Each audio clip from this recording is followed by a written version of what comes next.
Bueno, el conversor analógico a digital es un dispositivo que tiene en su entrada magnitudes analógicas y las convierte a magnitudes digitales a la salida con una velocidad dada por la tecnología y por la programación que hagamos de él. Es decir, la velocidad significa la cantidad de muestras por segundo que se conviertan, y por una cantidad de bits de salida dada por la resolución del conversor, que ya es un tema de diseño por parte del fabricante del conversor.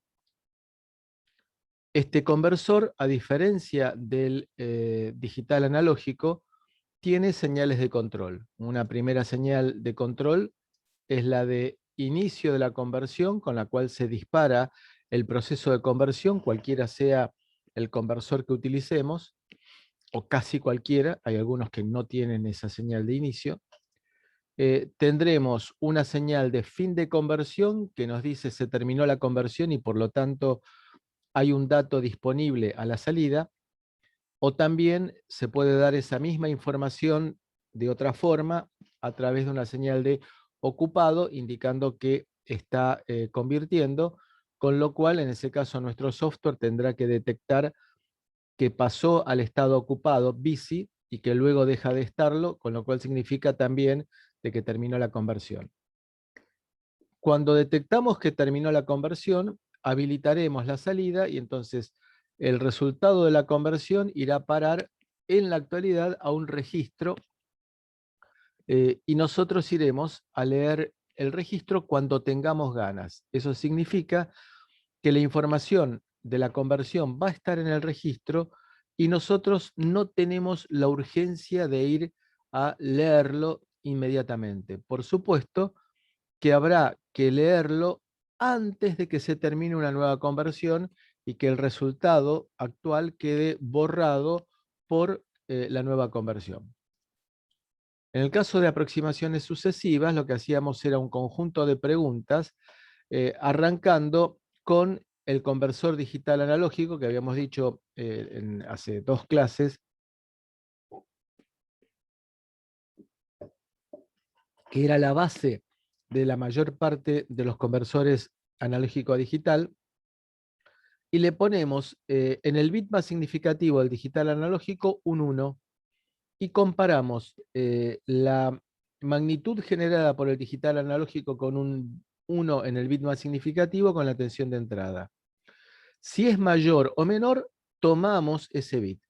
Entonces, si la tensión de entrada es mayor que la mitad de la tensión de referencia, que es lo que representa un 1 en el bit más significativo del digital analógico, eso nos dice está por encima y por lo tanto tomamos ese 1 como válido y pasamos a probar con un 1, un 1 subsiguiente. Así que ahora probaríamos a la salida del digital analógico con 1, 1.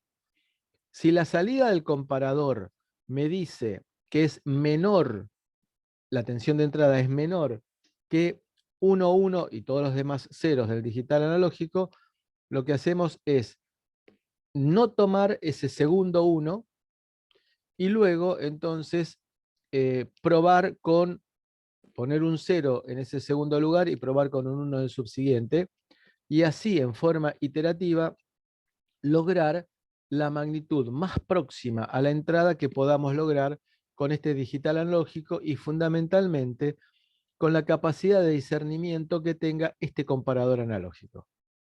Lo que habíamos dicho entonces es, preguntamos por el bit más significativo, ponemos un 1, si es sí, lo retenemos, ponemos un 1, probamos ahora con 1, 1, es decir, 32 más 16 en este ejemplo, no, rechazamos ese, resulta que nos pasamos, rechazamos ese segundo bit, ponemos un 0, probamos con el tercero, ponemos un 1, es decir, que estaríamos en 1, 0 y probamos.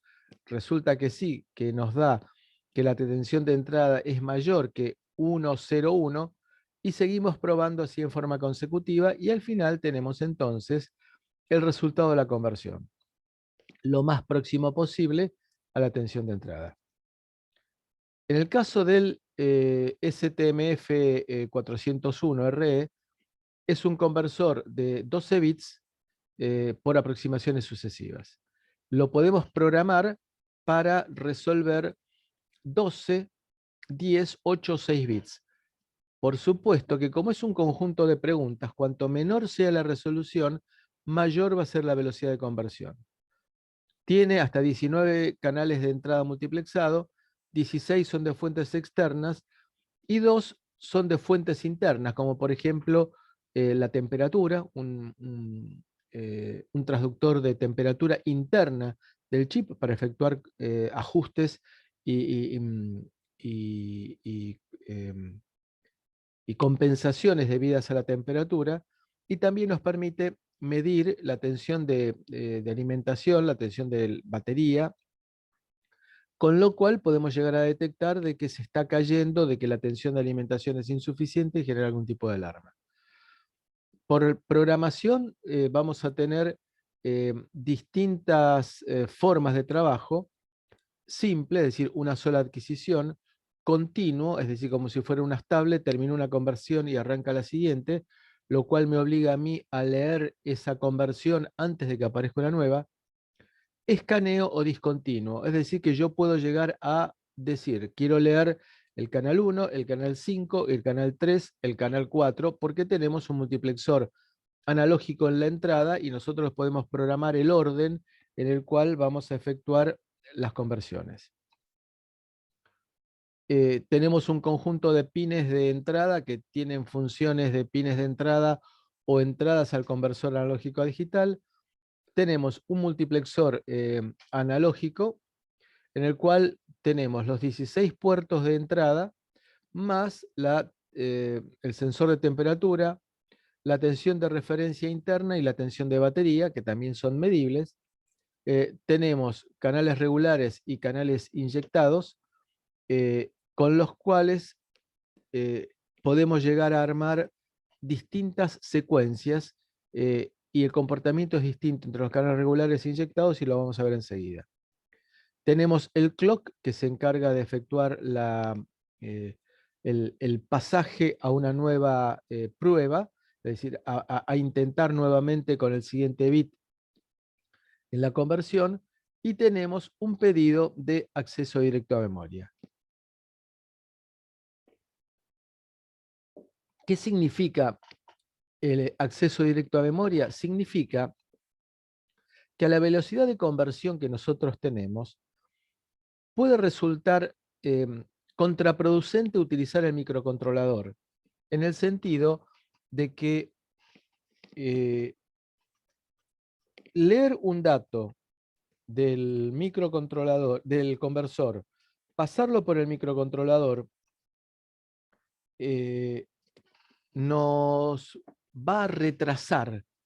Es decir, el hecho de leer el registro, guardarlo en memoria, incrementar el puntero para guardar en memoria el próximo dato y así sucesivamente, nos va a retrasar. Por lo tanto, se puede llegar a programar como para que el dato adquirido en la conversión analógica digital vaya directamente a memoria. Es lo que se llama el acceso directo a memoria. En ese caso, y aprovechando la ventaja que nos daba la arquitectura Cortex, que era la de trabajar con distintos mapas de memoria, entonces tenemos el microcontrolador que tiene esta arquitectura de matriz de bus o bus matrix, en la cual vamos a poder operar normalmente con el microcontrolador, por ejemplo, sobre este bloque de memoria, y que a través del conversor de acceso, del controlador de acceso directo a memoria, nosotros podamos hacer que un dato que viene del conversor analógico a digital que estaba sobre el bridge vaya a parar directamente a este otro bloque de memoria en forma automática, sin pasar por el procesador. Es decir, sin que lea el dato del procesador y el procesador lo tenga que escribir, directamente a través de este controlador de acceso directo a memoria, el dato va a parar a la memoria sin intervención del micro. El micro está haciendo otra cosa mientras tanto. Lo cual nos da mayor velocidad y también nos independizamos de las tareas que esté haciendo el micro. Eso es el concepto, así en muy grandes rasgos, de lo que es el acceso directo a memoria. Em, Al final de la conversión se puede generar una interrupción. En el caso de que yo esté haciendo otra cosa que me requiera mayor atención, sigo con esa cosa, inicio la conversión, sigo con esa cosa, y el fin de conversión me genera una interrupción y voy a leer el dato. Puedo hacer acceso directo a memoria directamente, y también me va a permitir elegir por programación si yo quiero que los datos estén alineados sobre la derecha, con lo cual me llena los bits más significativos con 0, o los datos estén alineados hacia la izquierda, con lo cual me llena los datos menos significativos con 0. Esta última forma, la verdad que no le encuentro el por qué, no le encuentro aplicación habitual. Digamos. Lo habitual es que trabajemos alineados sobre la derecha.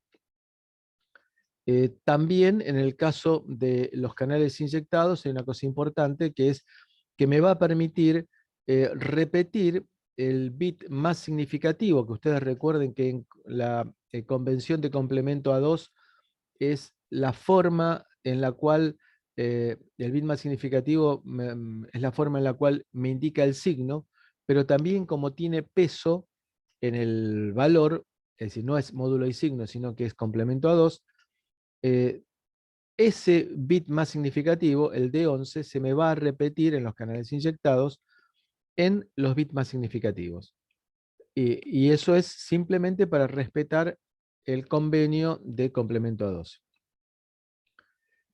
También tiene un watchdog analógico, es decir, watchdog la traducción sería perro guardián, que lo que hace es seguir la tensión de entrada, y que va a detectar entonces que la tensión de entrada está por encima o por debajo del umbral que nosotros programemos. Con lo cual vamos a poder, por ejemplo, si la magnitud de entrada es demasiado grande, atenuarla antes que llegue al conversor, o si es demasiado chica, amplificarla cuando se detecta de que está por debajo del umbral mínimo, y buscando siempre trabajar en una zona central de máxima resolución.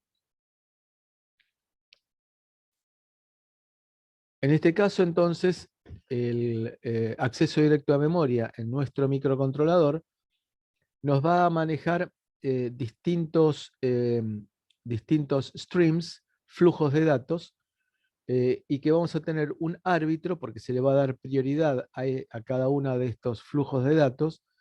Entonces vamos a ver si está recibiéndose un flujo de datos de de menor prioridad. Cuando aparezca uno de mayor prioridad, va a tomar el control y esos datos se van a ir guardando en estas memorias FIFOs intermedias que tenemos, y luego eso se transmite al puerto a través del memory port, se transmite hacia hacia la zona de memoria en la cual querramos almacenar estos datos.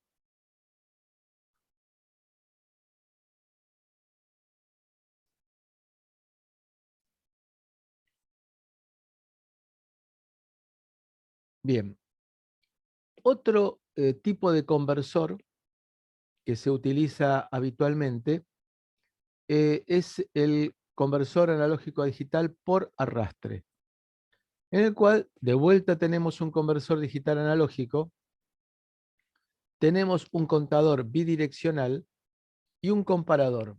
Entonces, el comparador lo que hace es determinar si el contador bidireccional es creciente o decreciente. Arrancamos. Acá tenemos entonces, esta es la tensión de entrada. Arrancamos con el contador en 0. Entonces, la tensión de entrada es, fíjense que la salida del contador va al digital analógico y va al comparador. Entonces, la salida del contador pasada por el digital analógico genera una tensión 0. Entonces, la tensión de entrada es mayor. El contador es creciente. Entonces, empezamos a ir incrementando la salida del contador bidireccional hasta que pasamos a la tensión de entrada. Con lo cual, a partir de ese momento, la salida del comparador va a ser negativa, y por lo tanto el contador bidireccional va a ser descendente.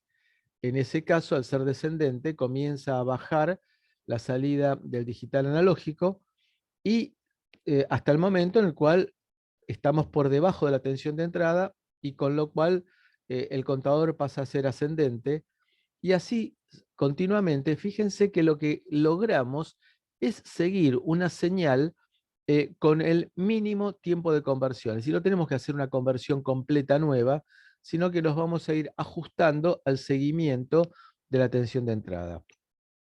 Tiene ciertas características, como por ejemplo, que la primera conversión suele ser larga, después el seguimiento suele ser rápido.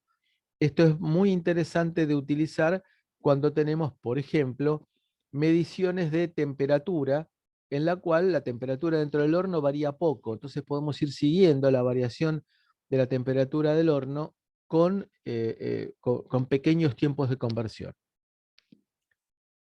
De vuelta nos aparece un digital analógico con todos los errores que esto conlleva. El paralelo o flash es un tipo de conversor de muy alta velocidad, en el cual aquí no tenemos señal de inicio de conversión, ni tampoco de fin de conversión, porque se va a trabajar solamente con los tiempos de propagación. Tenemos un conjunto de comparadores. Si pongamos nosotros el caso de que tenemos, vamos a hacer un conversor analógico a digital de 3 bits de salida. Si 3 bits de salida va a significar que podemos llegar a discriminar 8 niveles distintos de la tensión de entrada. Vamos a colocar la tensión de referencia, que dijimos que es una tensión conocida y estable, tanto en el tiempo como con la temperatura, y vamos a colocar un divisor de tensión de 8 pasos, con 8 resistores, de igual valor cada uno de ellos. Y la tensión de entrada se va a comparar con 1/8 de la tensión de referencia, con 2/8 de la tensión de referencia, con 3/8 de la tensión de referencia, con 7/8 de la tensión de referencia. Entonces, supongamos que la tensión de entrada es menor que 7/8 de la tensión de referencia, lo cual significa, si la tensión de entrada es menor, significa que aquí vamos a tener un 0. Y así vamos comparando hasta, supongamos que la tensión de entrada esté entre 3/8 y 4/8 de la tensión de referencia. Entonces llegamos a 4/8 de la tensión de referencia, vemos que la tensión de entrada es menor que la tensión de que 3/8, que 4/8 de la tensión de referencia, la salida vale 0, pero ahora la tensión de salida al tercer comparador va a ser un 1 porque la tensión de entrada es mayor que 3/8 de la tensión de referencia. Dijimos que estábamos entre 3/8 y 4/8. Con lo cual, aquí vamos a tener un 1. También vamos a tener un 1 aquí y también vamos a tener un 1 aquí. Este conversor binario en realidad es un codificador con prioridad. Es decir, que lo que va a hacer es detectar el primer 1. Entonces el primer 1 que nos aparece es el que corresponde a 3/8 de la tensión de referencia. Con lo cual aquí tendremos una palabra binaria que será 0, 1, 1. ¿Por qué? Porque es el comparador que tiene un 1 en su salida y es el de mayor peso que tiene un 1. Los de abajo también tienen un 1.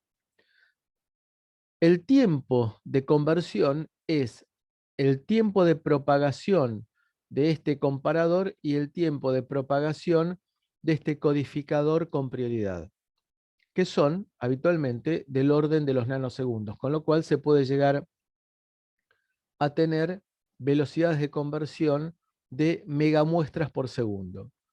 Se utiliza en aplicaciones de alta velocidad, como por ejemplo para el muestreo de video, y que el compromiso que tenemos aquí es entre resolución y consumo. A mayor cantidad de bits que yo quiera colocar, voy a necesitar mayor cantidad de conversores. Piensen ustedes que para un conversor analógico a digital paralelo, de 8 bits voy a necesitar 256 comparadores. Y ahora si quiero hacer uno de 12 bits, voy a necesitar 4096 comparadores. Con lo cual, como son comparadores de alta velocidad, el consumo de cada uno de ellos va a ser importante, lo cual hace que la restricción a tener alta resolución en los conversores paralelos está dada por el consumo de la etapa de comparación.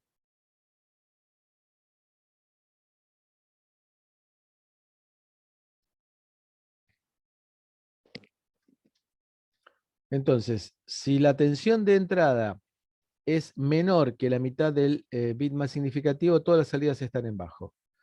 Y así vamos buscando cuál es el valor que nos va a, en qué rango se va a encontrar la tensión de entrada, y de esa manera vamos generando distintas combinaciones de salida y nos quedamos con la salida, la primera salida que esté en 1. Otro tipo de conversor que es bastante frecuente también se llama pipeline o tubería, en la cual lo que hacemos es, digamos, es una variante de aproximaciones sucesivas, que trabaja de una manera distinta, pero con el concepto similar. Tenemos un conjunto de circuitos de muestreo y retención, sample and hold, en el cual en un determinado momento, con una determinada señal, Φ1, Φ2 o Φ3, se toma la muestra. Entonces arranquemos, tomamos la primera muestra, la pasamos en el comparador con la mitad de la tensión de tensión de plena escala. La tensión de referencia es la mitad de la tensión de plena escala. Entonces, si la tensión de plena escala es 5 volts, la tensión de referencia será 2,5 volts. Entonces, comparamos la tensión de entrada con la mitad de la tensión de plena escala, con la tensión de referencia. Si nos da que es mayor, lo que hacemos es, si la salida nos da mayor, vamos a colocar, vamos a abrir este circuito y vamos a cerrar este otro circuito. ¿Y qué es lo que vamos a hacer? Lo que vamos a hacer es, si la tensión de entrada es mayor, restarle a la tensión de entrada la tensión de referencia. Entonces, supongamos que la tensión de entrada sea de 3 volts, la tensión de referencia 2,5 volts. Entonces, si detectamos que a través del comparador que la tensión de entrada es mayor que la tensión de referencia, lo que hacemos es abrir este circuito y cerrar este otro. ¿Y a este otro qué le aplicamos? Le aplicamos la diferencia entre los 3 volts de la tensión de entrada y los 2,5 volts de la tensión de referencia, es decir, 0,5. Lo multiplicamos por 2. Por eso que cerramos este circuito. Entonces teníamos 3 volts menos 2,5, 0,5. La ganancia es 2, con lo cual aquí tenemos un 1. Tomamos una nueva muestra y ahora comparamos 1 volt frente a 2,5. Nos da que es menor, con lo cual cerramos este circuito y abrimos este. Entonces, esa diferencia que es de 1 volt, la aplicamos y tenemos 2 volts. Nuevamente comparamos y así sucesivamente. Lo que vamos haciendo es tomando la diferencia entre la tensión de entrada, si es mayor, con la tensión de referencia y amplificarla por 2, y de esa manera es en el rango del comparador, es decir, ya no estamos tan limitados por el rango del comparador como en el caso de aproximaciones sucesivas, sino que el pipeline, si bien la velocidad es menor que la de las aproximaciones sucesivas, me permite tener una resolución importante para señales de baja velocidad de cambio, es decir, de baja velocidad.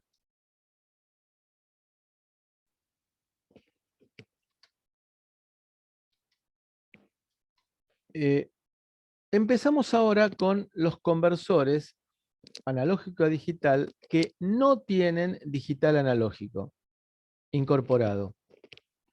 son conversores que utilizan un integrador. El primero de ellos es el más fácil de interpretar, que se llama rampa. ¿En qué consiste? Tenemos la tensión de entrada, tenemos un comparador, es infaltable el comparador, y tenemos la tensión de referencia que la integramos a través de un circuito integrador tradicional, capacitor, resistor.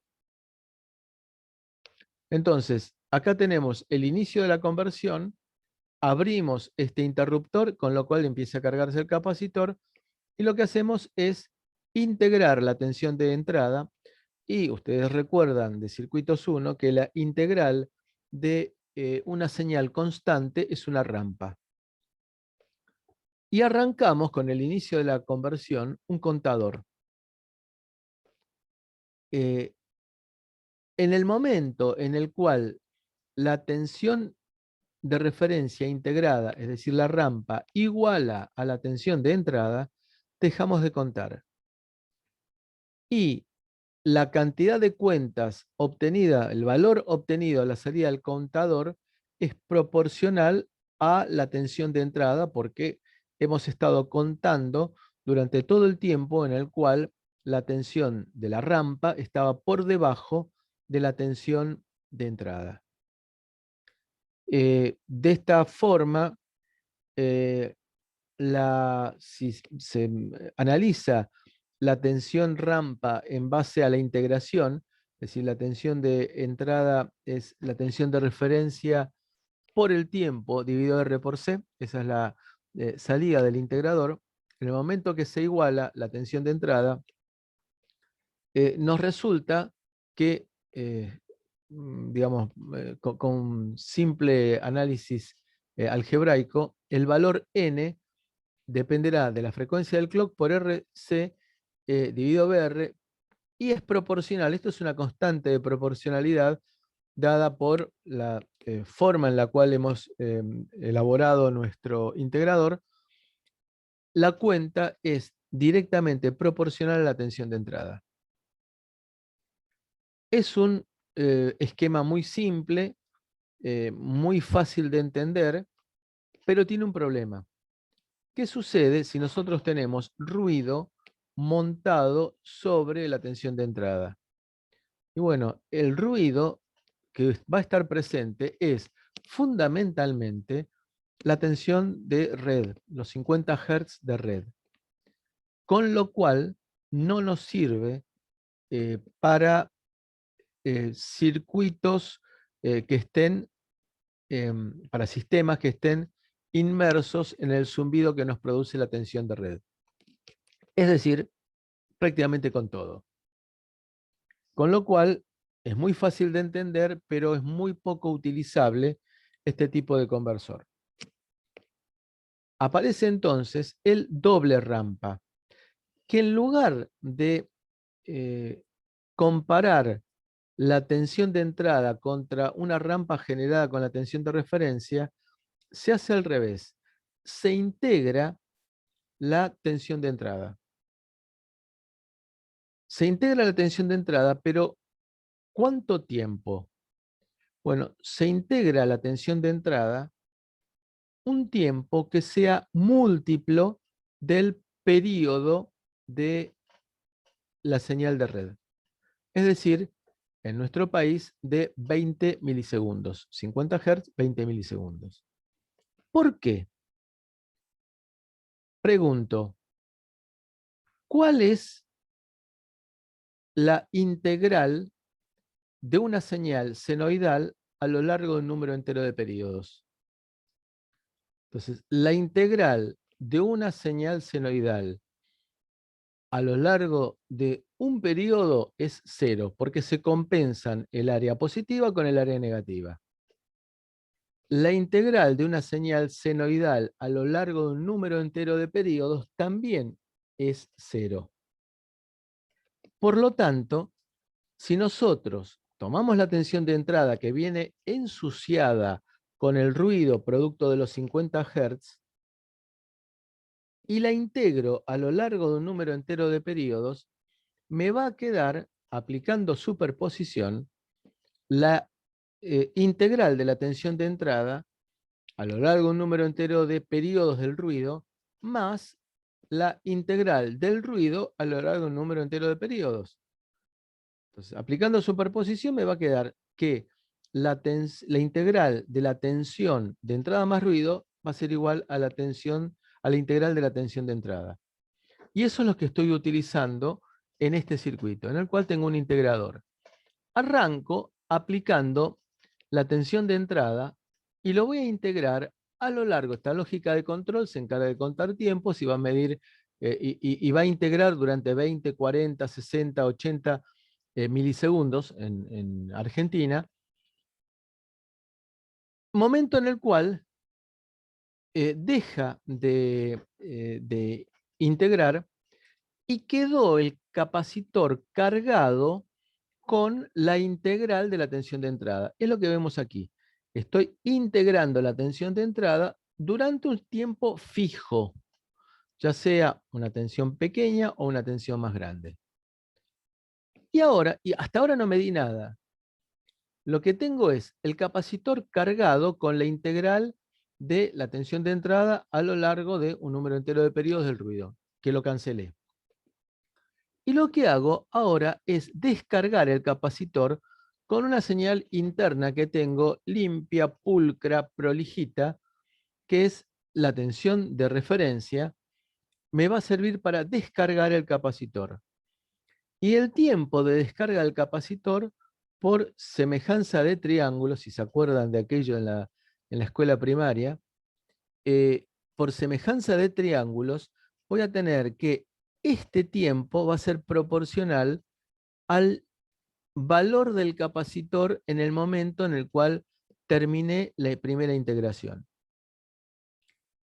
Si ustedes se fijan, la pendiente de descarga es siempre la misma, porque está dado por la tensión de referencia, el capacitor y el resistor.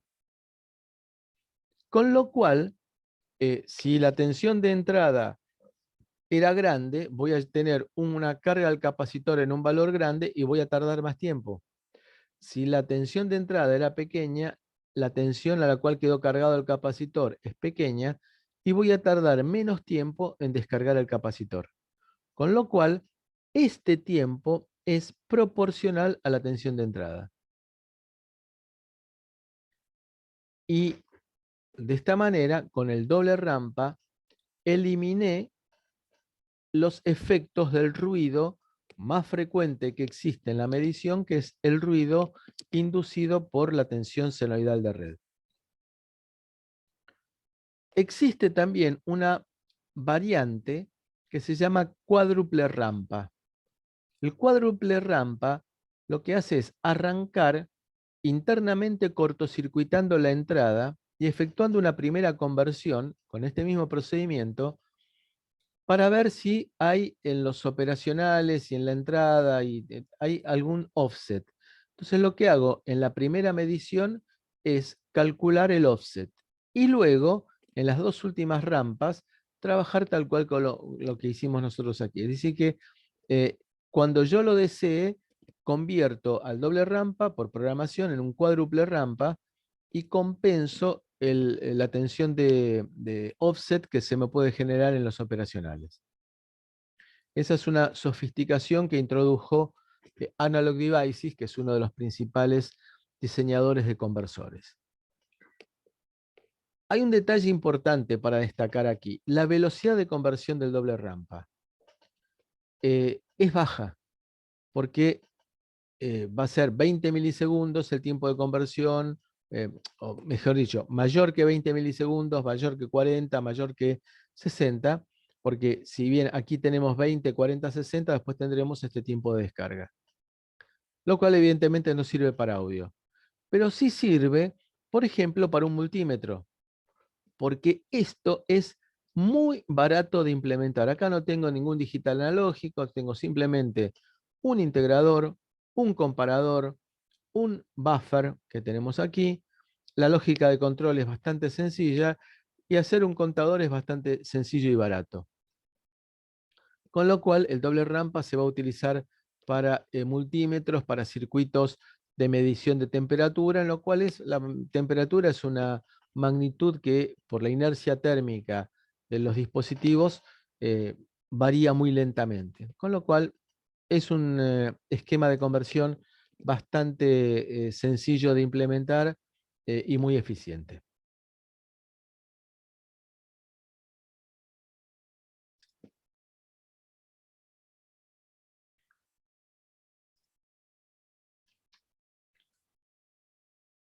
Ya también otra forma de trabajar bastante simple y utilizada también en multímetros y también en circuitos de medición de temperatura, de baja velocidad de conversión, es otro esquema que no utiliza conversor digital analógico, que utiliza un integrador, que es la conversión tensión-frecuencia. Que lo que se hace es integrar la tensión de entrada hasta llegar a la tensión de referencia. Entonces integro la tensión de entrada hasta llegar a la tensión de referencia y de acuerdo al valor de la tensión de entrada va a ser, y cuando se llega a la tensión de referencia, se iguala a la tensión de referencia, se resetea el capacitor y se arranca de nuevo, generando una diente de sierra. La pendiente de la diente de sierra va a estar dada por el valor de la tensión de entrada. La pendiente es la tensión de entrada dividido R por C. Cuanto mayor sea la tensión de entrada, mayor va a ser la pendiente y por lo tanto, mayor va a ser la frecuencia de la diente de sierra. Entonces, este esquema es muy simple de implementar también, muy económico y eficiente. Nos requiere muy pocos componentes y siempre con la restricción de que al tener un integrador, la velocidad de conversión es del orden de los milisegundos, es decir, que no lo voy a poder utilizar para audio. Pero sí, de vuelta, para medir temperatura, para medir tensión en un multímetro, es un esquema muy barato y muy empleado. ¿Alguna duda? Todo bien.